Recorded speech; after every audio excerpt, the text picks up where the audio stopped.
Hey guys, it's Clovis. It's always important to have a go-to hero you can pick in ranked matchmaking and be confident enough with it to pick first and handle any counter picks.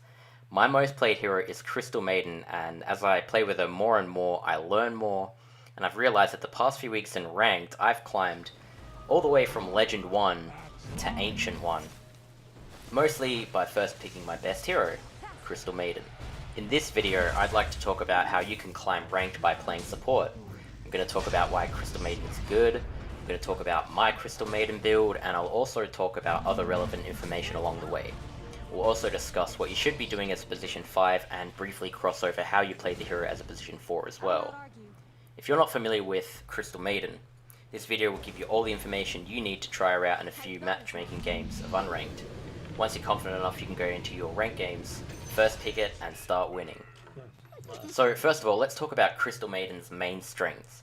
Her two main spells are great at level 1 and scale extremely well, and useful for halting opponents' attacks as well as stopping them from getting away. Her passive ability provides global mana regen for your team, and it's beneficial to literally every hero, with some heroes capitalizing off of it more than others. Her ultimate is also extremely devastating, and while you do have to channel it, if it isn't cancelled, it can turn teamfights around at the click of a single button. As for her weaknesses, the main one is that she is very slow. This is to counter the fact that opponents will be slower than you or straight up planted to the ground when you cast your spells on them. Another weakness of hers is that she's naturally quite squishy, however you can tank up with some value items such as a pair of braces, and use your spells to mitigate the amount of physical damage you take, including the ultimate, which provides you with 20 armor while you're channeling it. Another big weakness of hers is that she has no way of properly dealing with magic immune targets. It's really important to realize the weaknesses of Crystal Maiden, because if you play with those in mind and eliminate the chances of them being taken advantage of and play around her own weaknesses, we can instead thrive on our strengths and push the limits of our hero to have a massive impact despite these weaknesses. So let's talk about the skill build of Crystal Maiden. There are a few rules we should be following almost 100% of the time, and then some deviations from that rule. So the first rule is to save your first point until you get to the rune and the starting lane and know what your opponents you're dealing with. Most of the time you'll want to get your Q first, as you can deal 130 damage in an area of effect, whereas Frostbite deals 150 damage to a single target at level 1. Frostbite is objectively weaker in lane, but in cases against a single target, it is clearly the superior spell. If you do end up getting Frostbite first, you also have the option of killing a big creep at the side camp, if you get the chance to, which will give you a small boost of XP to your lane at the very start. Crystal Nova at level 1 is superior in lane, as you can hit both heroes, and best case scenario, secure a ranged last hit as well as harassing the enemy. Securing a range creep last hit and dealing 130 magic damage to both enemy heroes is extremely lane winning. Don't intentionally steal the last hit from your carry, but if it is obvious that your carry is not going to get the last hit and it's about to be denied, make sure you get the last hit so they don't deny that experience from the lane. At level 2, you have the option of taking the other active spell you have, or your mana regen spell, depending on the situation. If you can guarantee a kill with your 2 active spells at level 2, you should get the point, and the kill will help you reach level 3 faster, where you get Arcane Aura anyways. However, if you won't be able to get a kill with 2 spells at level 2, just get the mana regen at level 2.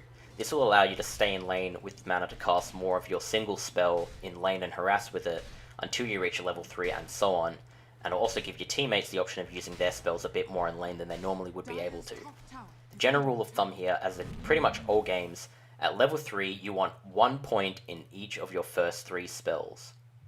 After this, you put more points into Arcane Aura. Crystal Maiden spells are good enough at level 1 that you can afford to max the Arcane Aura out, or at least get a 2nd and 3rd point in it by the time you reach level 6. This is a nice go-to, however, in some games you might want a 2nd point in another skill early on. A great example of this is getting a 2nd level of Frostbite to guarantee something such as a Sunstrike on a Frostbitten target. Otherwise, you can generally get away with having a single point in these spells with 3 points in Arcane Aura at level 5, then get your ultimate at level 6. While Crystal Maiden's spells scale very well, their mana cost also increases, and Crystal Maiden's mana pool is actually quite small. So early on, it's a better idea to keep your mana cost low and your regen high, so that you can always enter fights being able to cast your 2 main spells, and if you have your ultimate, cast that afterwards. It's paramount as Crystal Maiden to always be ready to cast all of your spells in a fight because they're just so valuable.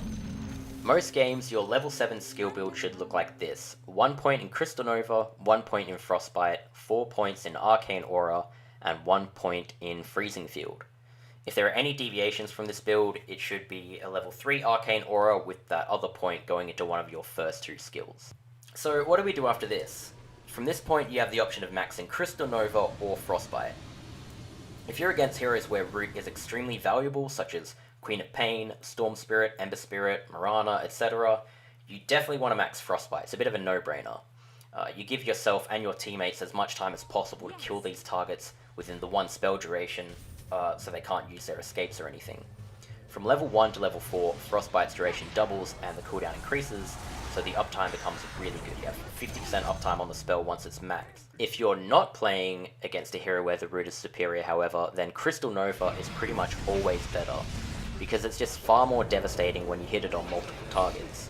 Crystal Nova at level 3 or max is actually extremely significant move speed and attack speed slow, and also an improved uptime. Being able to land a few Crystal Novas in a fight can be extremely devastating, even more so compared to Frostbites, even if it doesn't deal an excessive amount of damage. So after level 7, start maxing out your Crystal Nova, unless you have a reason to max out Frostbite. As far as her ultimate goes, the spell doesn't scale that well at all, apart from the damage it doesn't really scale, and a 10-second cooldown reduction each level.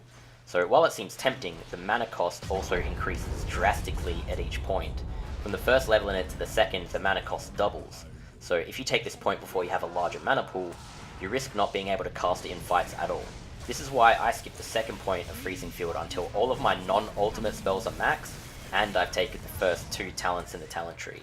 Then after that, you take the second and third points in Freezing Field when you have no other options to pick. So for the talents, you have very good options across the board, so I'll run through the talents I take and why. Most of the talents are based on how you play and build the hero. So at level 10, I take the plus 250 health talent straight away. While 100 cast range seems like a good idea as cast range increases harder to come by, the plus 250 health talent is a significant boost. I'll go more into itemization after the talents, but generally by level 10 I have a wand, tranquil boots, and 2 braces. So once I pick the plus 250 talent, I'm 10 short of 1500 health and I have just under 40% magic resistance, and all of my active spells either lower attack speed or straight up stop the target from attacking, and of course count the ultimate that gives you 20 armor. So this turns someone who's very squishy normally into quite a durable hero, and this is a huge key to how I play Crystal Maiden and why I think it's so game winning. Killing Crystal Maiden in general, and especially under the ultimate in this state, is nearly impossible for like all heroes in the game. The level 15 talent, almost all games you want to take the plus 150 gold per minute talent, because this talent is so valuable. I consider getting level 15 on Crystal Maiden one of the main objectives in the game. The only time I ever get the mana cost, mana loss reduction aura is if I have a Storm Spirit on my team who insists I take it. There might be other situations where it's useful to grab it, such as Medusa's mana shield, but for a lot of games I consider getting my own free source of income so I can purchase more items such as a Blink Dagger and BKB, more likely to win the game than lowering the mana cost of my allies, as I'll have more of an impact throughout the rest of the game. Crystal Maiden is actually one of the best scaling supports in the entire game, so getting yourself some free gold income is fantastic. Even if you die at any point after taking this talent, you're still getting more gold than other heroes that don't have gold talents. At level 20, you have the option of increasing your freezing field damage or getting 250 attack speed. I personally consider this a no-brainer. You'll carry 250 attack speed every single second you're alive, however the other talent only ever benefits you when casting a successful freezing field. And even then, the level 2 ultimate to level 3 reduces the cooldown by 10 seconds and increases the damage by 80, so the plus 60 freezing field talent doesn't even give you a single point worth of value in your ultimate, whereas the 250 attack speed talent gives you just short of 2 full moon shards worth of attack speed for free. The attack speed on a hero like Crystal Maiden might seem like a joke, but it's actually extremely useful for doing things such as de-warding or hitting stuff like nether wards, serpent wards, tombstone even. And while your damage is quite low on Crystal Maiden generally, a nice strategy I like to do at level 20 with this talent is actually buy a Desolator. It's 3500 gold and you don't need anything more than that, but with a Desolator and the level 20 talent, you can destroy buildings quite fast as a hero that generally can't even touch them. There are some games that I genuinely believe I would not have won if I didn't take the 250 attack speed talent and buy a Desolator. I don't want this to translate to you buying only damage items, And don't bother getting a Desolator before you get this talent because it'll be useless. But with the 250 attack speed and a Desolator, you're basically a portable anti-building turret on top of an already very useful support hero. The level 25 talent is one that's up for you to decide. Most games I go for the plus 1.5 second Frostbite duration. If you buy an Aghanim Scepter or use Roshan Ag's upgrade, your ultimate will apply Frostbite to people standing in it, so the Frostbite talent not only provides you with a 450 damage 4.5 second route, but it's also massive when you cast ult with the Aghanim Scepter upgrade. Okay, so now that we've gone over the skill build, let's talk about the items. First of all, starting items. So whether I'm position 5 or 4, I buy 2 sets of Tangos, 3 Mangoes, the Courier, and then for position 5, I buy 1 or 2 wards and an Iron Branch. If your position 4 buys a second ward, you can buy yourself a Clarity Potion with the leftover gold that you have. You might think having 3 Mangoes in lane is a bit of a joke, but it's important to always be able to cast your spells in the early stages of the game so you can continue to harass or even get a kill. The regen they provide together also lets you stay in lane with the health regen on top of your Tangos. Crystal Maiden is very bad at trading hits, but if you cast your spells on the enemy heroes in lane, suddenly you can ease the pressure of a hard lane into being a bit easier, even at level 1. As you gain more gold, you can buy even more regen for your lane, or for example, if you use all of it very early and you're about to die, spend your gold on a ward or 2 and a bunch of lane regen, including even a mango or 2. You should always carry a mango on you because your mana pool is so low. Then you can just get back into lane and then continue using your spells and lane quite well. As a position 5, your most important role in the early levels is easing as much pressure for your position 1 carry as possible in the lane. Sometimes this means forcing the enemy to focus that pressure on you, but that's totally fine. In the early levels, you want to stay in lane to assist your carry as well as make sure you get early experience to stay useful. Some games this might involve stacking and pulling, other games where the lane is not winnable whatsoever, it might involve you running around the map to force rotations to take pressure off the carry. So around the 5-minute mark, if you have space to do so, this is the perfect time to move around so you can go for the bounty runes. Quite often, I go for any rune that I think would be possible to get. If heroes contest you, as long as they don't straight up take it before you get there, you can use your spells to slow them and get ahead of them in some situations. Even if you venture far and end up dying on the enemy side of the map for a bounty rune, you've gained your team the same amount of gold that you fed for dying, while the enemy had to move where you were in order to get that kill. Going around to secure runes at 5 minutes is beneficial in any case where you actually get 1 or 2 runes. Generally you can get 1 at your lane risk-free, or even get both and die and it's still worth it. Another circumstance is both enemy heroes in lane chase you around to take bounties and get a kill on you. You want to take as much of their time as possible and give your carry some breathing room to get some last hits. Around this time, you should also potentially have a wand which gives you some effective hit points, as well as mana restoration to potentially cast another spell. And if you have Tranquil Boots, you'll just keep regenerating health as you walk around the map. That in combination with Arcane Aura will keep your low health and low mana pools topped up just as you walk around, being able to soak up some damage and cast your spells. After this, the laning phase is pretty much over for you. Your goal now is to try and fight. You're very, very strong in the early game, even with the 2 level 1 spells. Whether it's ganking or skirmishing, Crystal Maiden is good at both. You can also frostbite big creeps as you go past them, and if you time this while stacking the camp, you're actually generating more farm on your side of the map while getting yourself some early value golden experience for a single spell cast. Crystal Maiden is very strong in lane after a few levels, so usually now you can waltz into a lane and cast spells on an opponent to ruin their lane, such as the enemy safe lane, position 1, you can stop them from last hitting, force them out of the lane even, force them into the jungle, and you just clear space on the map. But generally, you do want to try for kills. Use this time to also place wards as you walk around, place them in positions that give the most relevant information for your team, and these wards will reveal enemies that are out of position for you and allies to walk to those targets and get easy kills with your abilities. Even between level 1 Crystal, Nova and Frostbite, you can control enemies for a total of 6 seconds if they have no escape, dealing 280 magical damage on a single target between them. And while it's not enough to get kills solo, your allies can easily take advantage of that. If the enemy has no stun or silence, you can also cast your ultimate if it guarantees you a pick off in the early game. Crystal Maiden's ultimate is harder to use not as devastating as something like Chronosphere or Black Hole, so in my opinion it's perfectly acceptable to use her ultimate to guarantee a single kill, even if that means it's off cooldown for 110 seconds. Don't forget, as you go around taking objectives, you should be buying observer wards, and whenever they're off cooldown, so you make sure you have a couple of sentries and wards on you, so you have them around to D-ward wherever you take area control, or if someone picks up an invis rune, or if the enemy straight up has invis, you want to buy more sentries or even Dust of Appearance. You want to be doing this pretty much the entire game. You also want to purchase bracer components as you go around and do objectives. Over the next few skirmishes, fights and ganks you take, you're passively building yourself up to become more durable.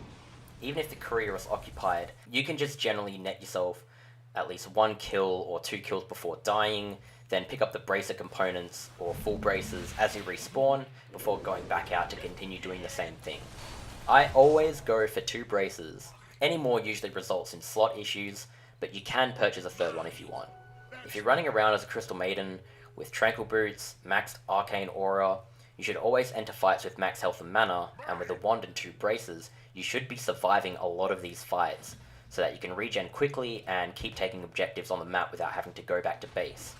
Or if you're dying, you soaked up so many spells and so much focus that your team can generally capitalize off of that. You can just respawn and go back in and plant some more wards and take more objectives. So after this early fighting skirmish period, you should have a wand, tranquils, 2 braces, and be at least level 10. It is at this point you have 10 short of 1500 health and almost 40% magic resistance. And you have enough regen to probably never have to go back to the fountain. This is where you keep taking objectives, placing wards, taking hard camps if you have the space so that you can keep gaining gold, stack camps, get XP, and focus on getting to level 15 so that you can get that 150 gold per minute talent so your gold starts to skyrocket even without a Midas. At this point, after your first 4 value items, you want to go into a Blink Dagger and or a Glimmer Cape. If you're against a lot of magical damage, Glimmer Cape is a no-brainer. Casting the active on yourself on top of your big health pool and bracer magic resistance already makes you incredibly difficult to kill, and the Glimmer Cape itself provides you with a safer allies if they're the ones getting ganked. Especially if they're near a spot you can TP to, you can TP in, Glimmer Cape your allies, slow the opponents down, walk away, or even potentially turn the fight with your ultimate or something. Blink Dagger is also extremely important for Crystal Maiden as she's very slow and her cast range, especially on Frostbite, is quite small compared to a lot of spells, and it also requires fantastic positioning to be able to be effective. Blink Dagger is the first core item I usually buy after my early game value items, if not for Glimmer Cape. If you're used to playing with Blink Dagger on heroes like Crystal Maiden, you can make huge plays with it, including narrow escapes.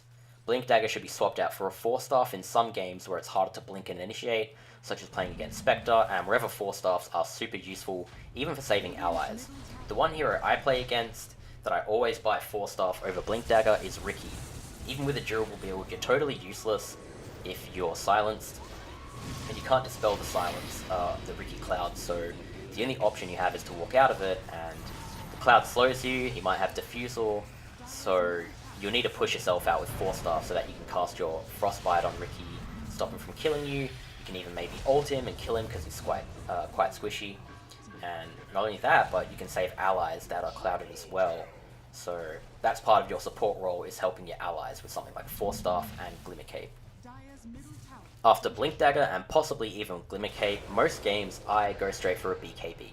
If you pop BKB and ult, you mitigate all magical damage and give yourself plus 20 armor while slowing the attack speed of people around you. This synergy, as well as BKB stopping you from being stunned, makes BKB the best item for your ult. Even if you aim to get an Ags, you generally want BKB before the Ags so that you can guarantee your ability to get off an ultimate in the first place. Sometimes the enemy has stuns that go through magic immunity, so BKB might be a waste of gold if the enemy can just cast something like Global Silence, Mana Void, even Black Hole through it to cancel the ult, something like a Vengeful Spirit swap. So in these games, you probably don't want to go for BKB. But if the enemy has no way of stopping the ultimate through BKB, you can pop BKB, blink in, cast your Frostbite, even cast your Q, and just pop your ult and win a fight quite easily. The only thing enemies can do against this initiation in a scenario when you've already popped BKB is to use something like Abyssal Blade on you, The teams generally only have 1, maybe 2 in any given game, and they might be saving them to use on a more important hero like your carry. If they use it on you, then they won't be able to use it on your teammates that might pose an even bigger threat than your ultimate. Another defensive item you can possibly buy is Ghost Scepter. This saves you from being rapidly destroyed by right clicks, especially from a hero like Lifestealer. When Lifestealer's raged, you can't actually do anything against him, and he doesn't usually buy Diffusal Blade. So if he pops Rage, you just pop Ghost Scepter, and by the time that expires, his Rage is over, and you can freeze him, ult him, do stuff like that. Just work between the Rage cooldown. Something else like Juggernaut, he can spin, you can't do anything, and then he can ult you, you can just pop Ghost Scepter. Riki can also kill you very quickly with backstabs during your low armor, so like if he cancels the ult and takes all your armor away. So while you can ult to increase your armor, if it gets cancelled, you can die extremely quickly. So popping Ghost Scepter before the ultimate, even if they cancel the ultimate, you won't just quickly die to physical attacks, which can happen sometimes. At level 20, if I have these prime items mentioned already, or have skipped any intentionally, I do like to get the Desolator with a plus 250 attack speed talent. I again want to clarify that the point of this is a cost-efficient way to do building damage. Investing a lot of damage because you have this talent is kind of counterintuitive, as you're still a spellcaster by nature, and you won't be able to fit in a lot of attacks during fights while casting spells, and you won't be attacking at all while channeling your ultimate. But after you win a fight and you have space to push, if you're still alive, you can push way, way faster. If you have multiple allies that can push rapidly, you don't even really need to buy this, especially if you already have a teammate who has a Desolator. In those cases, I still take the attack speed talent for dewarding and stuff, but I'll just skip the Desolator. And after these items, you do have luxury options. There are quite a few, but I rarely get to build them in pretty much all of my games in the last month or so, winning most of them. I don't have a single luxury item apart from BKB, if you consider that a luxury. I consider it a core item. Like, I have no crazy items over 4,000 gold. If you ever get excessive amounts of gold after BKB, check any items your team needs or may benefit you. One item I really like to build on Crystal Maiden situationally is actually a Heaven's Halberd.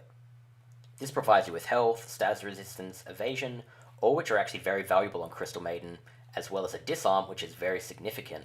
If you use Halberd's disarm between frostbite casts, you can disable someone from attacking for 12 consecutive seconds if they don't have a BKB. You can also disarm someone before they BKB, such as someone who has a bash, and then just pop BKB and ult right in front of them. If you're in the later stages of the game and you've bought all these items you need, I'd go for a Sheepstick. I think any team can benefit from having Scythe of Vices in it, and also provides you a way to jump targets that rely on magic immunity. You can cast Hex and then instantly use Frostbite on a lone hero, keeping them stuck to the ground, unable to do anything for 3 seconds, giving plenty of time for an ally to chain a disable and potentially kill the target, especially if you ult on top of that. You also have Octarine Core as a great option. The best benefit to this item is actually increasing the uptime of your first 2 active spells as far as Crystal Maiden goes. If you have the level 25 Frostbite Duration talent and Octarine Core, you have a 4.5 second root on a 4.5 second cooldown, giving you a 100% uptime root. Alright guys, well I hope you really enjoyed this guide on Crystal Maiden. I literally have like an 80% win rate on this hero in the past 20-25 games or so. Whenever I don't pick Crystal Maiden, I'll pick Vengeful Spirit, so I might do a video on her next. But communicate with your allies, follow this build, you can first pick this support hero, and you can win a lot of MMR in this bracket. Crystal Maiden, not only is she good in her own right, but if you consider on top of this you have the mana regen with all your allies in lane, you're just naturally going to win. If you consider matchups to be 50-50, and your lanes all have more mana regen than the opponents, and they can cast more spells than the opponents in lane, you're going to start to win more lanes than you should, and even heroes like Zeus and Bristleback can even be left alone if you're alive on the other side of the map with the regen aura going. It's actually quite insane. So you can first pick this, it's always good, and in situations where you get counterpicked very heavily, you can still play around it. There's always options. So give Crystal Maiden a try and win some MMR, guys. Good luck, and I'll see you in the next video.